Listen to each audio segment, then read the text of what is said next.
କୁହାଯାଏ ମଣିଷ ଯେତେ ଭଲ କର୍ମ କରିବ ଲୋକ ମଲା ପରେ ତାକୁ ସେତେ ମନେ ପକାଇବେ। କର୍ମର ବାସ୍ନା ଏ ଦୁନିଆରେ ଏତେ ଛାଡ଼ିକି ଯିବା ଦରକାର, କର୍ମର ବାସ୍ନା ଏତେ ବାସ୍ନା ରହିବା ଦରକାର ଯେମିତି ମଲା ପରେ ବି ସେ ବାସ୍ନାକୁ ଲୋକ ମନେ ପକାଇବେ।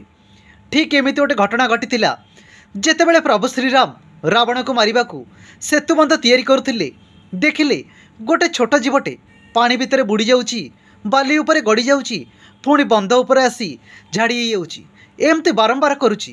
ପ୍ରଭୁ ଶ୍ରୀରାମ ସେ ଜୀବଟାକୁ ହାତରେ ଧରି ଉଠେଇଲେ, କହିଲେ ଆରେ ଇଏ କ'ଣ କରୁଛୁ, ତୁ ଏଠାରେ କ'ଣ କରୁଛୁ? ସେ ଜୀବଟି ଉତ୍ତର ଦେଲା, ମୋର ବହୁତ କାମ ଅଛି, ମୋତେ ପ୍ରଭୁ ଶ୍ରୀରାମଙ୍କ ପାଇଁ ସେତୁବନ୍ଧ ବାନ୍ଧିବାର ଅଛି, ମୋତେ ଛାଡ଼ିଦିଅ, ମୋ କାମ ବହୁତ ଅଛି। ପ୍ରଭୁ ଶ୍ରୀରାମ କହିଲେ, ଆରେ ଏତେ ବଡ଼ ବନ୍ଧ, ଏତେ ଏତେ ପଥର, ଏତେ ଏତେ ବାଲି, ତୁ ଏଠି କ'ଣ କରିବୁ? ତୁ ଏଠି କ'ଣ ବନ୍ଧ ତିଆରି କରିପାରିବୁ? ଜୀବଟି ଉତ୍ତର ଦେଲା, ମୁଁ କ'ଣ କରିବି ସେ କଥା ତ ମୁଁ ଜାଣିନି, କିନ୍ତୁ ମୋ କର୍ମରେ ସଦାବେଳେ ମୁଁ ବ୍ୟସ୍ତ ରହିଛି। ଯେତେବେଳେ ଭବିଷ୍ୟତରେ, ଯେତେବେଳେ ଇତିହାସରେ ସେ ବନ୍ଧ ତିଆରିର ଲେଖା ହେଇଥିବ, ସେଇ ଲୋକଙ୍କ ନାଁ ଭିତରେ ମୋ ନାଁଟା ବି ନିଶ୍ଚୟ ଥିବ ଯେ ଇଏ ବି ସେତୁବନ୍ଧ ତିଆରି କରିଥିଲେ।